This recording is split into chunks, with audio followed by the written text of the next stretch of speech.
올해는 이번 주 토요일이 이제 간복절이죠. 올해는 우리나라가 일본으로부터 해방된 지 75주년이 되는 해입니다. 이 간복절은 1945년 8월 15일 우리나라가 일본으로부터 해방한 것을 기념하는 그런 날이죠. 1876년 이 강화도 조약을 계기로 인해서 일본의 이 내정 간섭을 받다가 결국 1910년에 우리나라가 국권을 상실하고 나라를 빼앗기게 되었습니다. 이후 30년 동안 이 일본의 식민 지배를 우리가 받게 되었습니다. 식민 지배를 받는 동안 이 우리나라 사람들은 인간 이하의 이 대접을 받으면서 살아갔었습니다. 강제 이 전쟁에 동원되고 또한 강제 노역으로 끌려가고 특히나 우리 여성분들은 위안부로 끌려가는 그런 안타까운 수모들을 우리가 겪었습니다. 심지어 이 우리나라의 고유한 언어와 이 이름까지 바꿔야 하는 이 안타까운 역사도 있었습니다. 이런 일본의 탄압 속에서 수많은 사람들이 독립을 위해서 노력을 했죠. 그러다가 1945년 8월에 미국이 일본 히로시마와 나가사키에 원자폭탄을 투하하면서 일본의 항복을 받아내게 되었습니다. 그리고 8월 15일 일본 천황의 항복 선언을 통해서 드디어 우리나라가 해방을 얻게 되었습니다. 그동안 빼앗겼던 자유를 되찾게 된 것입니다.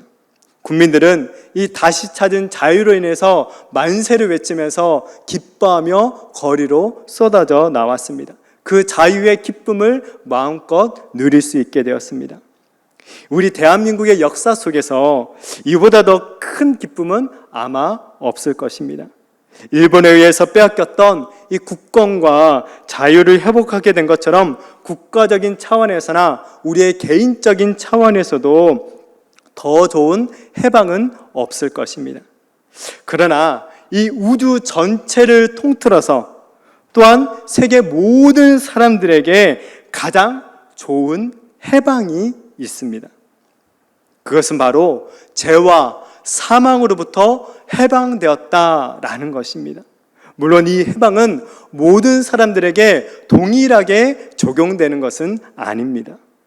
오직 예수 그리스도를 믿는 사람들에게만 적용되는 자유이며 해방입니다.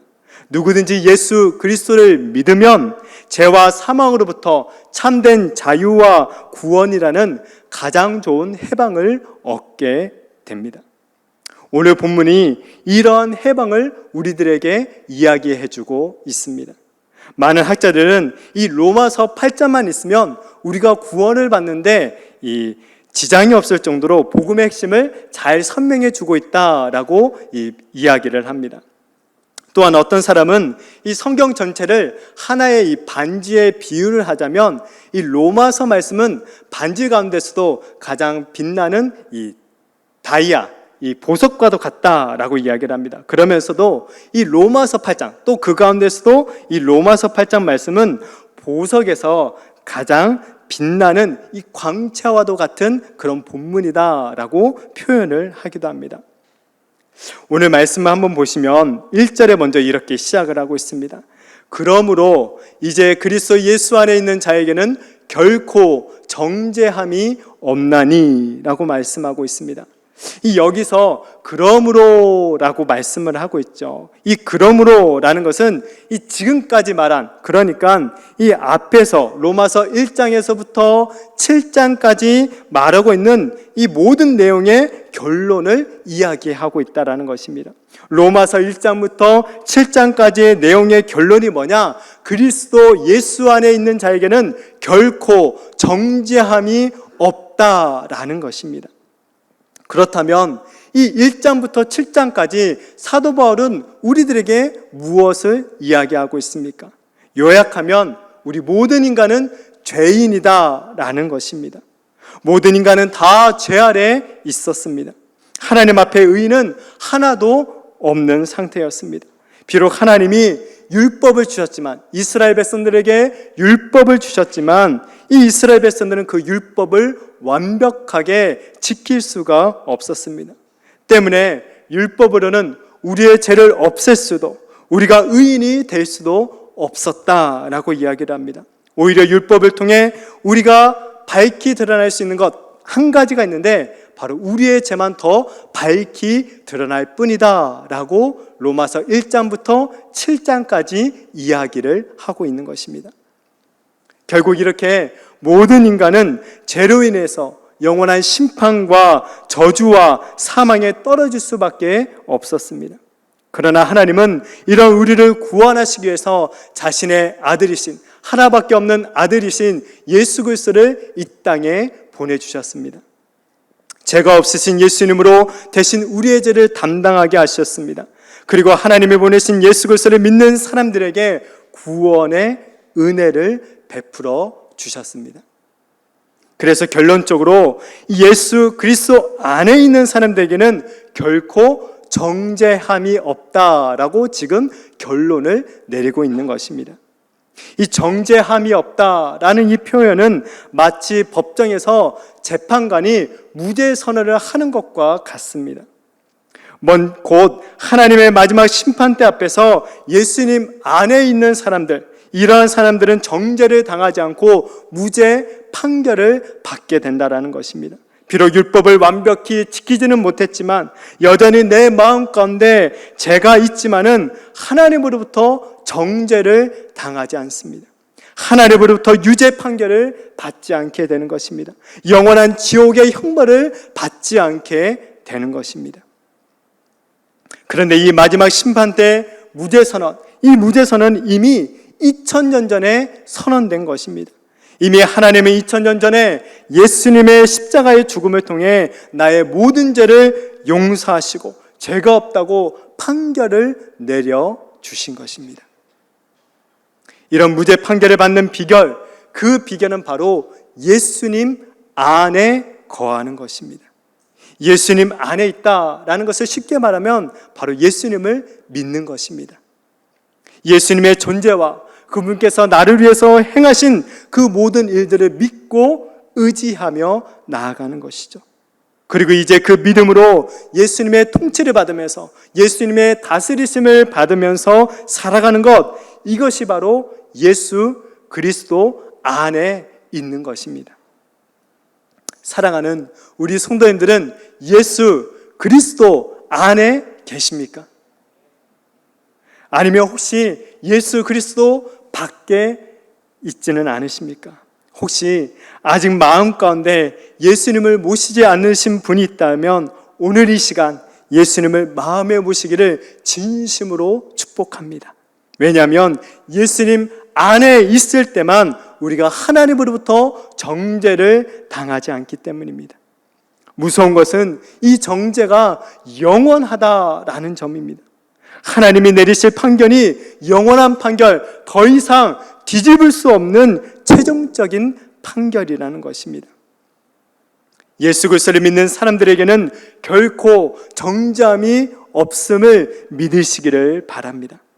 예수님을 믿는 우리에게 정죄함이 없다라는 것을 알고 믿는 것이 얼마나 중요한지 모릅니다. 왜냐하면 이 한마디로 우리의 인생 전체가 달라지기 때문입니다. 정죄함이 없다라는 말이 우리가 단면한 삶의 어떤 실제적인 문제들을 해결하는데 도움이 되지 않는 것처럼 보이기도 합니다. 사실 이 우리의 삶의 현실적인 문제는 기껏해야 70년에서 80년짜리의 문제들입니다. 그러나 이 하나님의 정죄는 영원의 문제라는 것입니다. 혹 80년 동안 우리의 삶의 문제들이 전혀 해결되지 않고 그대로 있는다 하더라도 실망하지 마시기를 바랍니다. 우리는 그보다 더 중요한, 그보다 더 긴, 아니 영원한 삶의 문제를 이미 해결받았기 때문입니다.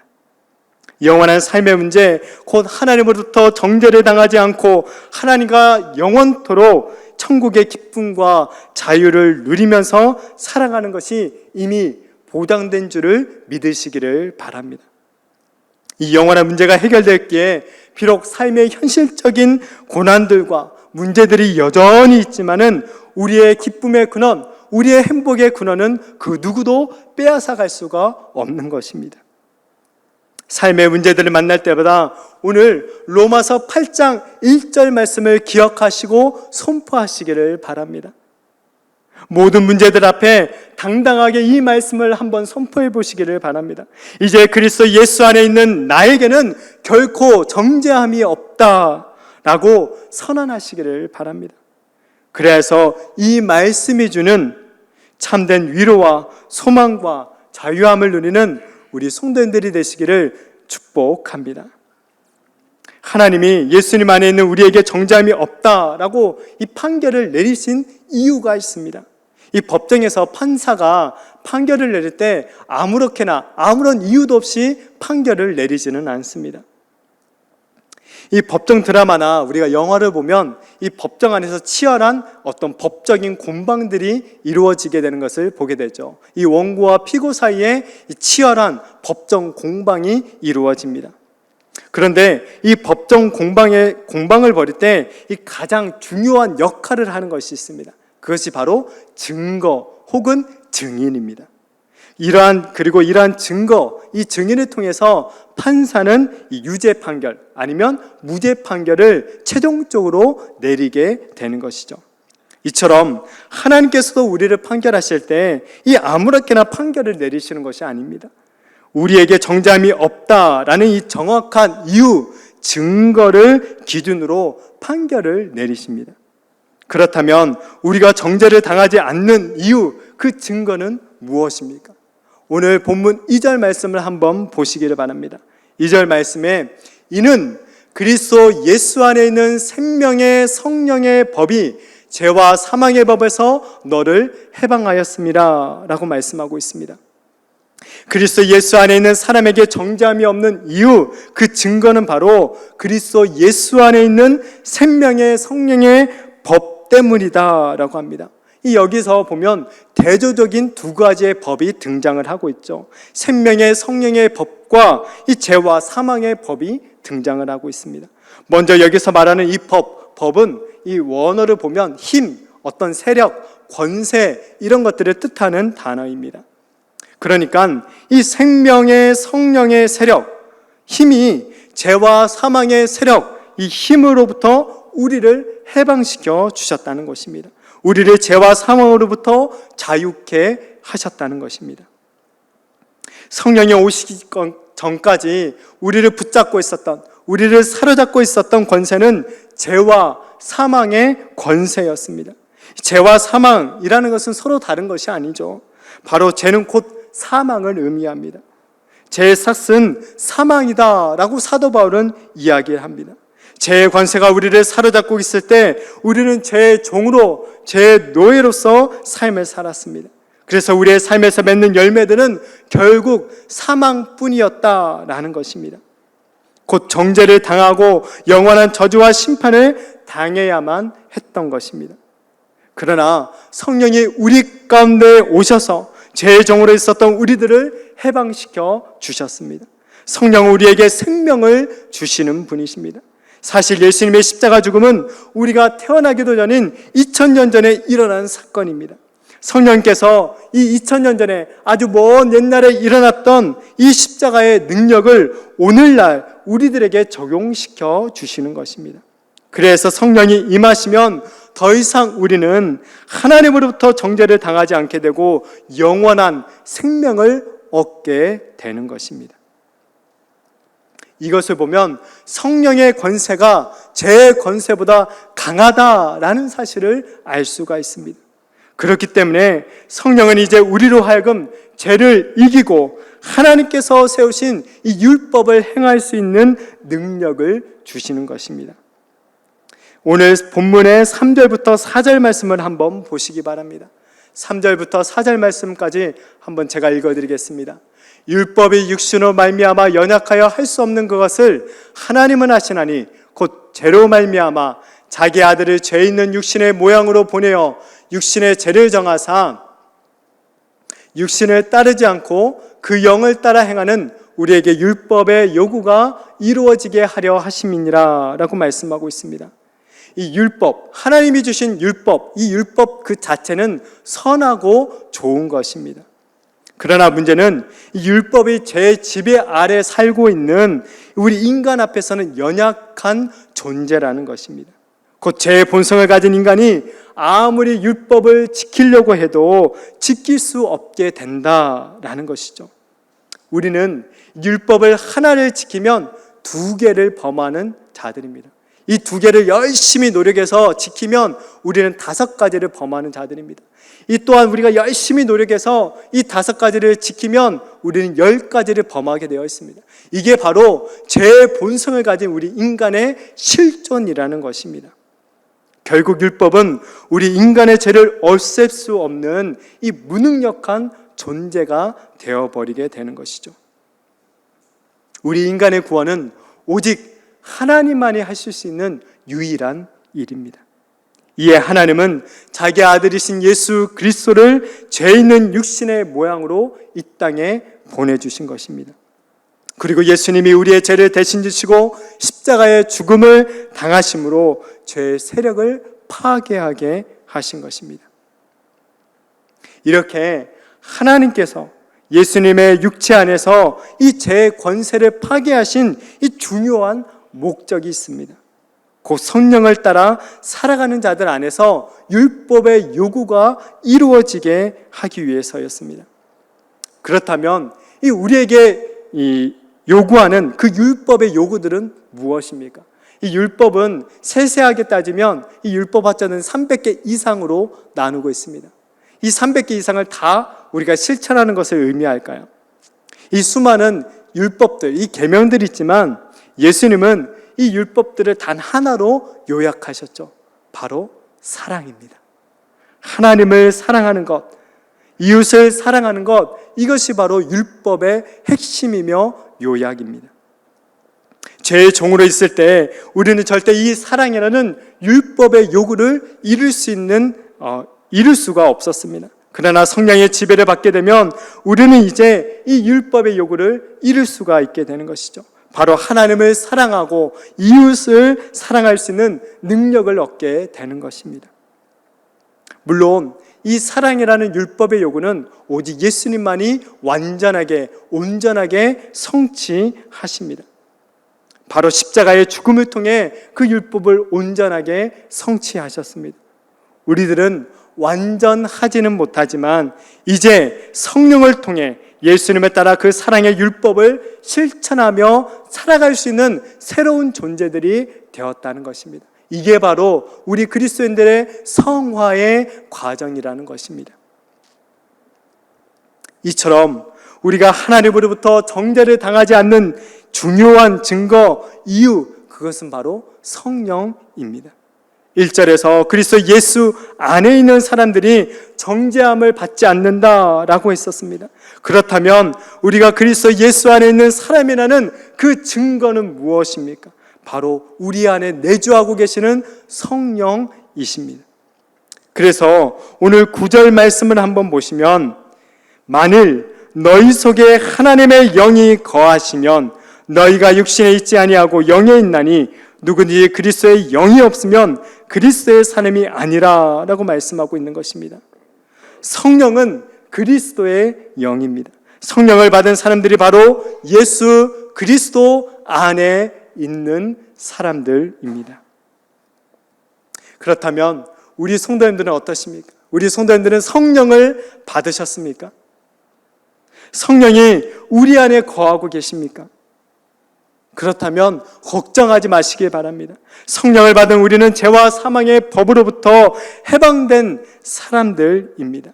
율법은 죄를 범한 사람을 향해서 이 정죄를 내립니다. 그리고 죄를 지은 사람을 향해 사망을 선고합니다. 죄를 지은 너는 이제 끝이다. 너는 이제 끝이다. 너는 완전히 멸망한다. 라고 우리들에게 선언합니다. 그래서 율법을 따르는 사람들은 이런 정죄에 불안해하면서 오히려 이 종교적인 무엇인가를 더 하려고 합니다. 삶에서 나타나는 문제들을 보면서 내가 혹시 율법을 어겼기 때문은 아닐까? 내가 하나님이 가지 말라고 했는데, 하지 말라고 했는데 내가 이렇게 해서 그런 것이 아닐까?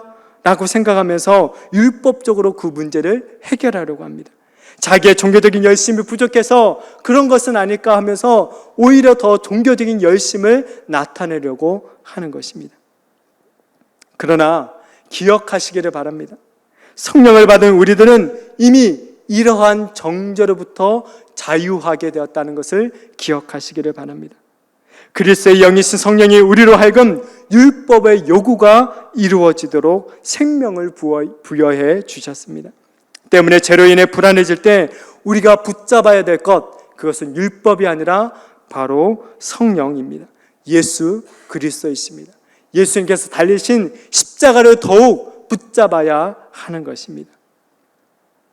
사랑하는 성도 여러분, 우리는 더 이상 죄책에 사로잡혀 두려워하는 삶을 살아가서는 안 됩니다. 성령이 우리 안에 있으면 그 어떤 정죄도 우리는 당하지 않습니다. 때문에 담대하게 이 땅에서의 삶을 살아가시기를 축복합니다. 때로 죄를 짓고 후회하며 안타까워할 수도 있습니다.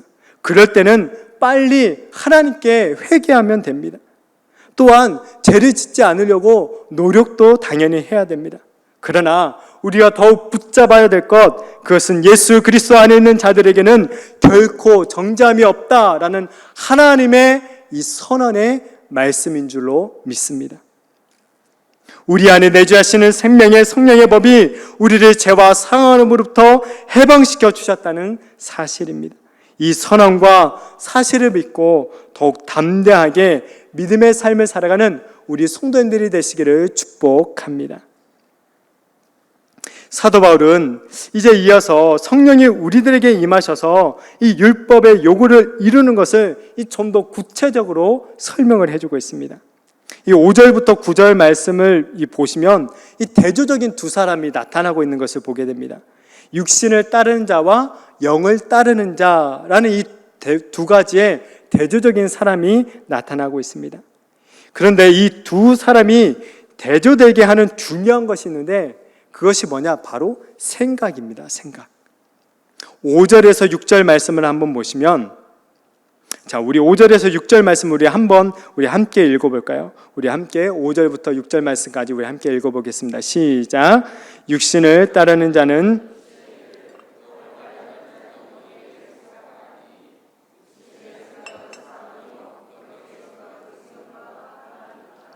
아멘.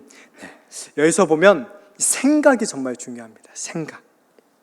생각은 그저 우리 머릿속에서만 머물러 있지 않고 그 생각이 실제 우리의 삶 가운데 반드시 나타나게 되어 있습니다. 때문에 우리는 평소에 생각을 잘 해야 됩니다. 이 게임 중독에 빠진 사람들을 보면 쉽게 알 수 있습니다. 이 게임 중독에 빠진 사람들은 늘 머릿속으로 무엇을 생각합니까? 바로 그 게임을 생각하게 되는 것이죠. 게임으로 어떤 캐릭터를 죽이고, 속이고, 빼앗고 이런 것들을 늘 생각하게 됩니다. 그리고 어느 순간 자신도 모르게 이 생각에 사로잡혀서 실제적으로 사람을 죽이는 데까지 나아가는 모습을 우리는 종종 볼 수가 있습니다. 이 생각을 한다라는 것은 그러니까 의도적으로 무엇인가에 집중하고 몰두하는 것을 말합니다. 어떤 것에 완전히 사로잡혀서 상상하고 주의를 기울이는 것을 의미하죠. 그런 생각이 바로 우리의 실제 삶으로 드러나게 되는 것입니다. 캔터베리의 대주교였던 이 윌리엄 템플이라는 사람은 이런 말을 했습니다. 당신의 종교는 당신이 홀로 떨어져 있을 때 하는 바로 그것이다 라는 말을 합니다. 이 바꿔 말하면 이 성가신 일이 전혀 없을 때 이 가장 자연스럽게 떠올리게 되는 것, 그것이 바로 당신이 살아가는 목적이자 이 종교가 된다라는 것입니다. 그것이 무엇이든지 간에 우리의 생각을 가득 채우고 있는 것이 우리의 인생을 만들게 되는 것이죠. 우리의 삶에서 죄를 극복하는 것도 바로 이 생각에서부터 시작되는 것입니다. 죄에 대한 승리도 성령께 우리의 생각을 집중할 때 바로 이 승리를 얻게 되는 것입니다. 육신을 따르는 사람, 곧 죄의 지배를 받으며 죄의 종으로 살아가는 사람들은 늘 무엇을 생각합니까? 육신의 일을 생각하며 살아갑니다. 그러나 이 육신의 생각은 하나님과 원수가 될 뿐이다 라고 합니다. 왜냐하면 육신의 생각은 하나님의 법에 굴복하지 않을 뿐더러 그렇게 할 수 없기 때문입니다. 그래서 결국 육신의 생각이 낳은 결과는 뭐냐? 사망이다 라고 이야기를 합니다. 여기서 육신의 생각이 굴복할 수 없는 하나님의 법은 그럼 무엇입니까? 아마도 4절에서 말하고 있는 하나님이 정하신 율법의 요구일 것입니다. 율법의 요구, 아까 사랑이라고 했습니다. 곧 육신의 생각에 사로잡힌 사람들은 절대로 하나님을 사랑하지도 않고 이웃을 사랑하는 삶을 살아가지도 않는다는 것이죠. 대신 이들은 자기 중심적인 삶을 살아가게 됩니다. 이기적인 삶을 살아가게 되는 것입니다. 그런데 우리가 살아가고 있는 이 현대가 바로 이런 삶을 살아가라고 우리들에게 요구하고 있지 않습니까? 나만 잘 되면 돼가 바로 이 세상의 모토입니다. 남이야 죽던 말던 그게 나하고 무슨 상관이냐라는 것이죠. 일단 내가 살아야 되는 것 아니냐라고 변명을 합니다. 그리고는 당연한 권리처럼 나의 행복을 위해 다른 사람의 행복을 짓밟아 버립니다. 내가 가진 권력으로, 내가 가진 부로 다른 사람을 착지하고 이 쾌락의 상대로 취급해 버립니다. 절대 자기 자신을 남을 위해서 희생하지 않으며 살아가는 것이죠. 그러나 성령이 내주하는 사람들, 예수 그리스도 안에 속한 사람들은 다른 생각을 하면서 살아갑니다. 곧 성령의 생각을 하면서 삶을 살아가는 것입니다.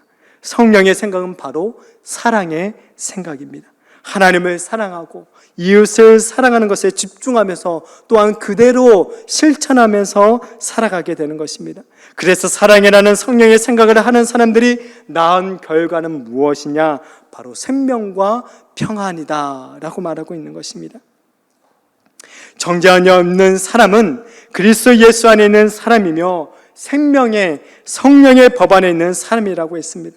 그런데 사실 이 예수님 안에 있다라는 것, 이 성령이 내주하시고 계신다라는 것은 우리 눈에 보이는 어떠한 것들이 아닙니다.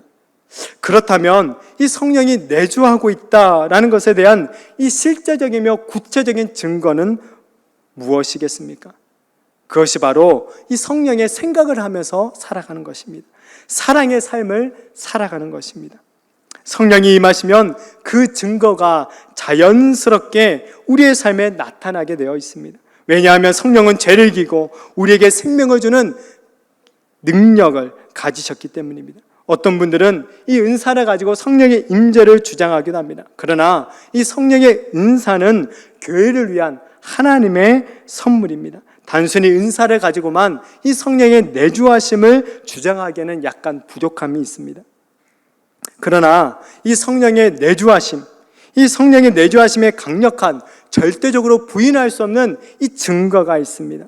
그것은 바로 갈라디아서에서 말하고 있는 성령의 열매들입니다.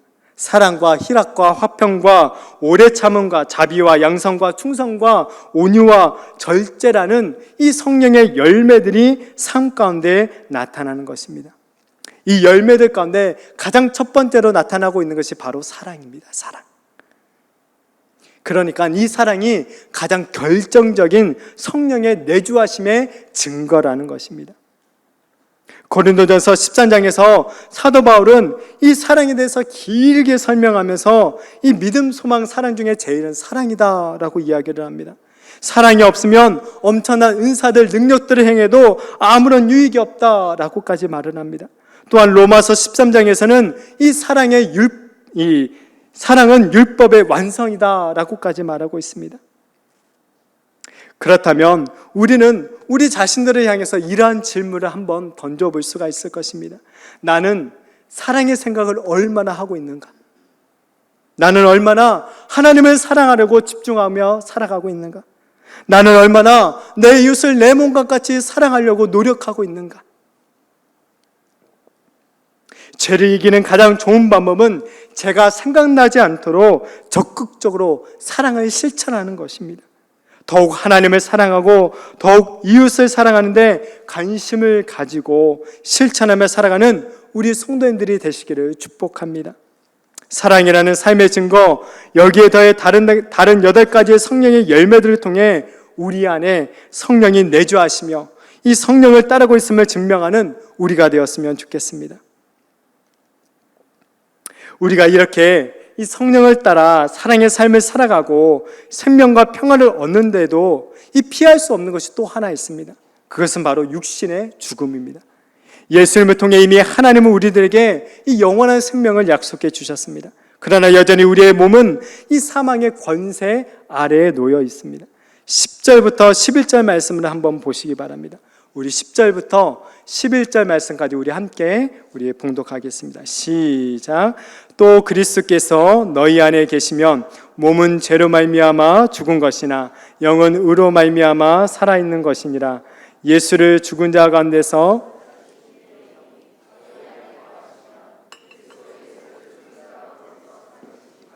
너희 안에 거하시는 그의 영으로 말미암아 너희 죽을 몸도 살리시리라. 아멘. 비록 우리의 육신은 이 죄로 인해 썩어서 흙으로 돌아가게 될 것입니다. 그러나 우리 안에 계신 성령으로 인해 우리는 더 좋은 소망을 품을 수 있습니다. 바로 부활이라는 소망입니다. 예수를 죽은 자 가운데서 사신 이의 영은 이 성령을 의미하고 있죠. 하나님의 영이신 성령께서 예수님을 죽은 자 가운데서 다시 살려주신 것입니다. 이런 부활의 영이신 성령이 지금 우리 안에 거하고 있다는 것입니다. 때문에 예수님의 부활을 통해 우리 또한 마지막 날에 부활할 것을 확신할 수 있게 되는 것입니다. 곧 우리 안에 계신 성령이 부활의 보증이 되시는 것입니다. 몸의 부활은 이 성령을 따르는 삶의 절정이라고 할 수 있습니다. 이 부활의 소망 때문에 이 수많은 믿음의 손조들이, 또한 현재에도 수많은 믿음의 동료들이, 성도들이 핍박과 환난 가운데서도 믿음을 끝까지 지키며 살아갔던 것입니다. 이 부활의 소망 때문에 육신의 생각을 버리고 성령의 생각을 따라 사랑의 삶을 살아갔던 것입니다. 부활은 우리를 이렇게 성령을 따르는 삶, 곧 사랑의 삶을 살아갈 힘을 주게 됩니다. 우리의 참된 기쁨은 바로 11절의 말씀처럼 부활이라는 소망을 통해 참된 기쁨, 흔들리지 않는 평안과 소망을 누리게 되는 줄로 믿습니다. 그리고 이러한 소망이 우리로 하여금 이 율법의 요구를 이루게 만드는 원동력이 되는 것입니다.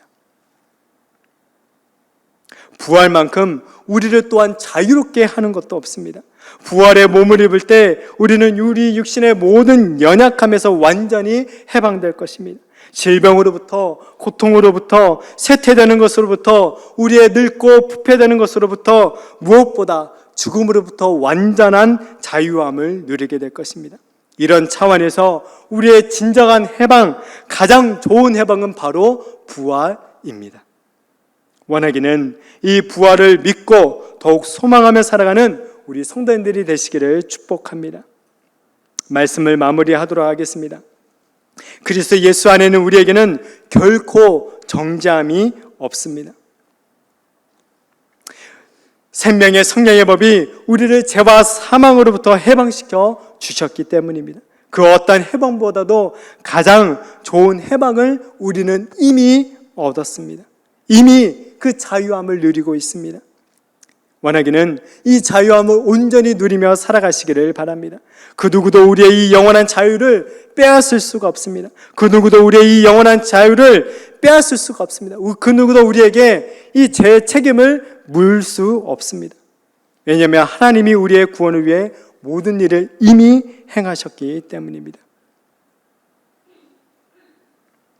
원하기는 정말 성령을 의지하는 가운데 날마다 사랑으로 죄악을 이기며 하나님이 주신 가장 좋은 해방, 바로 정죄함이 없는 삶을 온전히 누리며 살아가는 저와 우리 모든 성도님들이 되시기를 예수님의 이름으로 축복합니다.